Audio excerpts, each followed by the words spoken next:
The White House has secured $2.1 trillion to spend for that $1.75 trillion infrastructure bill. We know that private businesses now have until after the holidays in order to make sure all their employees either have the vaccine or they are getting tested weekly.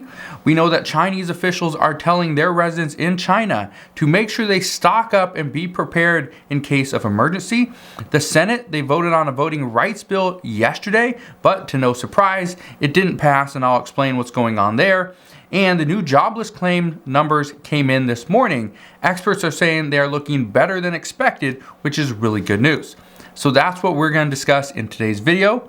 I just want to say, hopefully you guys are having an incredible morning. If you enjoy these daily uploads, can you do me a favor? Go ahead, hit that like button. Also consider subscribing. But let's get into the daily news report for today, Thursday, November 4th. Here's what we know. Reports today indicate that the White House has signed off on $2.1 trillion in revenue raisers. What we are hearing is that the White House wanted to make sure and pretty much just have that guarantee that if for some reason the Congressional Budget Office comes back and they score it a certain way, it's going to cost a little bit more than $1.75 trillion. What they don't want is somebody like Sen Joe Manchin to be like, I told you it's going to cost too much. I'm not going to support this. So they're coming in with more revenue raisers than the bill is actually going to cost or reportedly going to cost. And this is where things are coming from. This is how the bill is going to be paid for. $30 billion is coming from a 15% corporate minimum tax.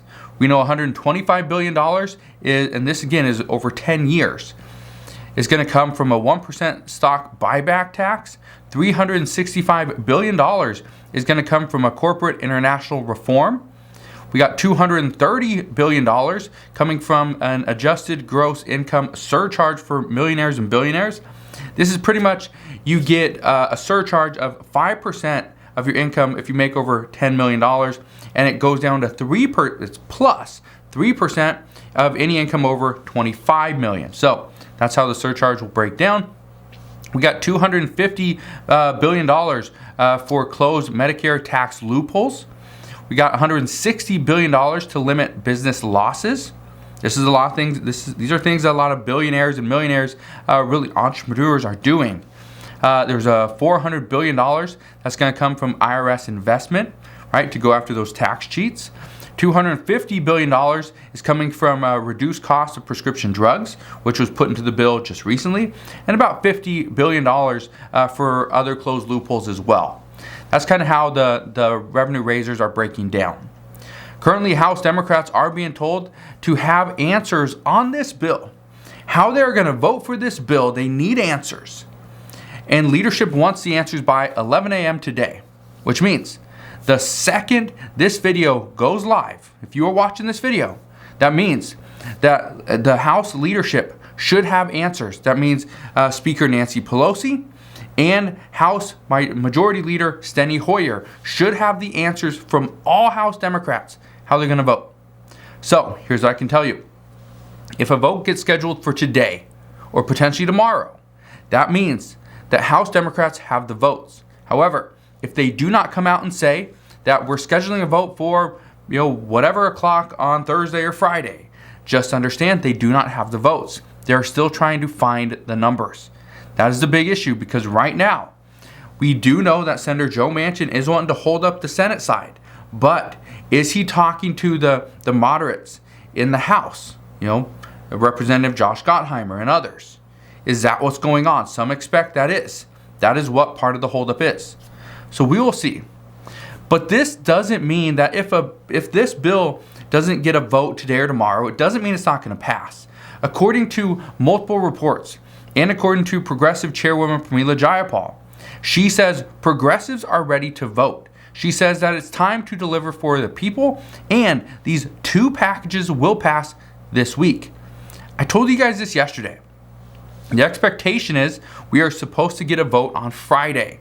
However, if we don't see the vote happen on Friday, some lawmakers are saying that they would most likely be asked to stay for the weekend. They would not adjourn for the weekend. They would stay and they would get this hammered out, get this done before they come back on Monday. That's the expectation, is they do not want to come back on Monday with this bill not passed through the House. Whether it passes through the Senate or not does not matter, but it has to pass through the House. Multiple lawmakers have said that this week's elections were a true wake-up call. Even Senator Joe Manchin said this. Democrats must take into account what has happened, they say, but it doesn't mean we don't pass the infrastructure bill. According to multiple reports, it means that we just must consider the other side. What is the other side of this infrastructure bill? The other side is not having it and seeing less inflation, or getting the bill and potentially seeing inflation. And Senator Joe Manchin said this last week, and I just want to reiterate this because I think I've been doing a very poor job of telling you guys both sides of what Senator Joe Manchin is trying to do. I keep on saying how he's holding up the bill, and he is. Here's the reason. He's holding up the bill because he says we're going to see inflation. We're going to see more inflation once this bill is passed. But when you talk to Nancy Pelosi, when you talk to the White House, Treasury Secretary Janet Yellen, those people are saying that no, we're not going to see inflation. This isn't going to happen. But according to all other reports and according to multiple economists, we will see inflation if this bill passes. So Senator Joe Manchin saying, I don't want to see more inflation because that's going to hurt even more people. Inflation is just going to dig into your pockets even more. In addition to that, he says the deficit, that we are not just spending $1.75 trillion, that chances are we'll expand or permanently expand some of these different programs. And if this happens, the expansion isn't paid for. And so even though we're coming in at 1.75, the ultimate bill could be $2 trillion, if not more. And that is, according to reports, why the White House is coming in at $2.1 trillion with the revenue raisers, because they understand this and they know that they have been misleading the American people for some time. So that is why Senator Joe Manchin is opposing this bill at this time. It's because he wants to know what happens with the deficit, what happens with inflation, because we still don't know. And he wants to know how is this going to be paid for within regards to the tax code. So that's where things are at right now. But the good news is they are coming to an agreement. So we'll see what happens there. But let me know your thoughts down in the comment section below. Do you want this bill to pass? Or do you hope this just kind of goes away? It doesn't get passed. We don't have to worry about additional inflation. And we just live with what we have right now. Let me know down in the comment section below. Also, today, the Biden administration, they ordered all U.S. companies with more than 100 employees to now get their employees fully vaccinated, or they need to go in for a weekly COVID test. Well, this requirement now pushed it back after the holidays. This was going to happen before. Now, it is after the holidays. Many business leaders told President Biden, this is about a month ago, that this vaccine mandate needs to be pushed back or else it could hurt businesses. And one executive said this could hurt businesses and create an even greater shortage if enacted before the holidays. So, after careful consideration, the Biden administration has pushed this back. Here's how it will work. These tests, okay, you have to be fully vaccinated or go in for a weekly COVID test, which has to come out negative. This is going to start by January 4th. Starting on December 5th, all unvaccinated employees must begin wearing a mask at the workplace, and they have to go in for a weekly COVID test as well. These were considered the only options. Okay? This is the reason why. If President Biden is serious about getting workers back to work, then he can't impose a mandate that will get hundreds of thousands of employees furloughed from their jobs.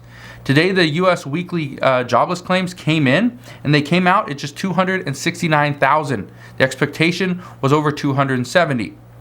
But experts are now saying that this is good because before the pandemic, we were right around 230,000 jobless claims per week. So we're getting closer to our normal numbers. This means the expectation is we should see the numbers somewhat plateau. We should see them stick right about a little bit over the 200,000 person mark. If this happens, this is a good sign that shows that people are holding on to their jobs. They're not being fired or furloughed. Things are going good. Okay? So One thing I do know is that tomorrow, which is going to be a big day, tomorrow is when the jobs report comes out for October. This is big. And I've been saying this for about a month, is that the job report for October is going to dictate how quickly we see this infrastructure bill pass. We also know that many lawmakers, AOC, a lot of progressives, they're pushing for the expanded unemployment benefits to be included back in this bill.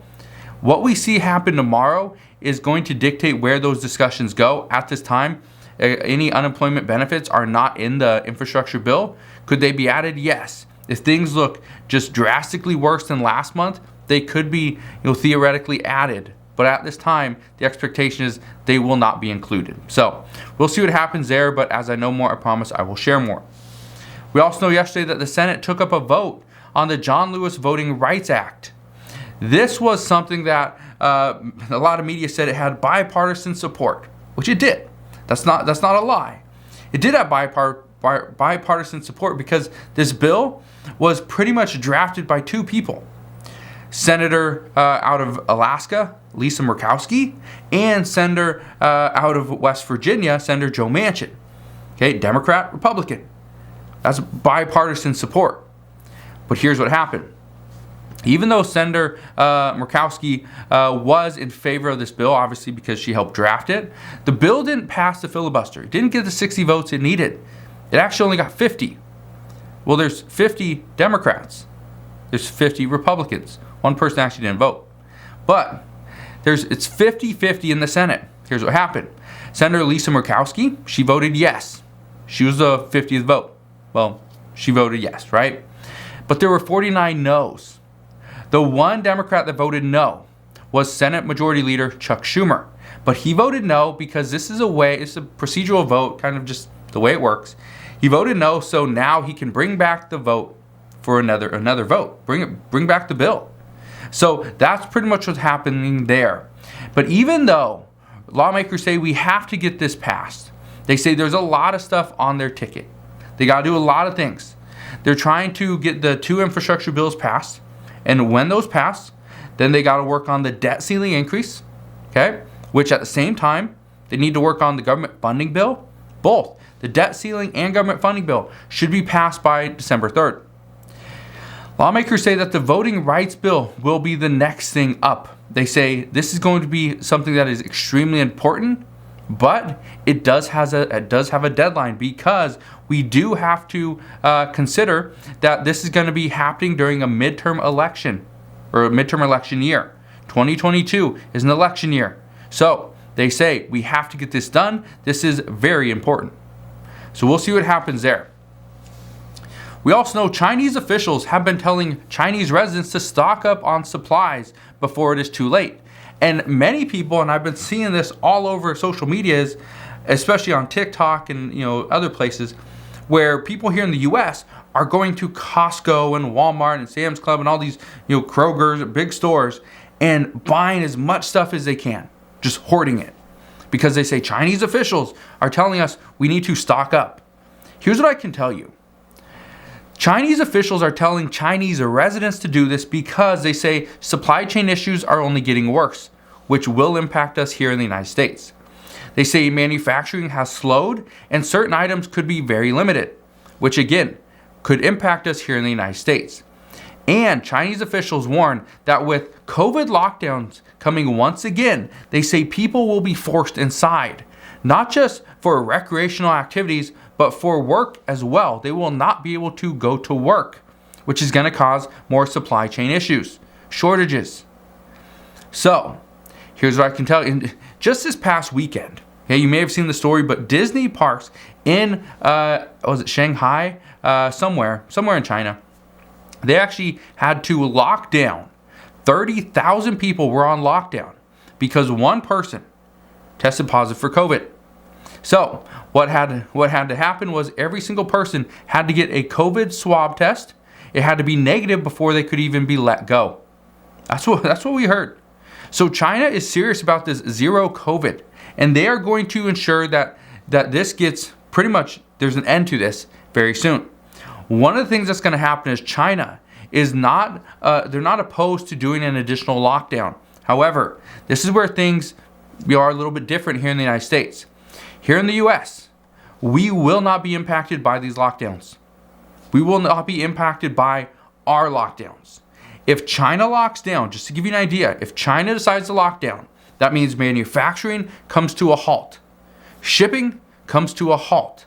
So if there's things that we need from China here in the United States and they're not being manufactured and produced and they're not being shipped, that's going to cause issues for us here, but it's not going to cause issues today. It's going to cause issues over the next few weeks and over the next few months. So the expectation is we are being told to prepare for an emergency because of what's happening in China. Just to warn you guys, there are going to be things that we see additional shortages on. Now, are we going to be asked to lock down? No. According to multiple officials, the United States will not, and I repeat, will not go into an additional lockdown because they say we have too many people vaccinated for this to even be considered. So that's what we know at this time. But as always, as I know more, I promise I will fill you in on all the latest news and updates. I just want to thank you guys for watching. Hopefully you have a wonderful rest of your Thursday. If you enjoyed today's video, do me a favor, go ahead, hit that like button. It really does help out the channel. Also consider subscribing so you never miss an update. But again, thank you guys for watching, and I'll see you guys on the next one.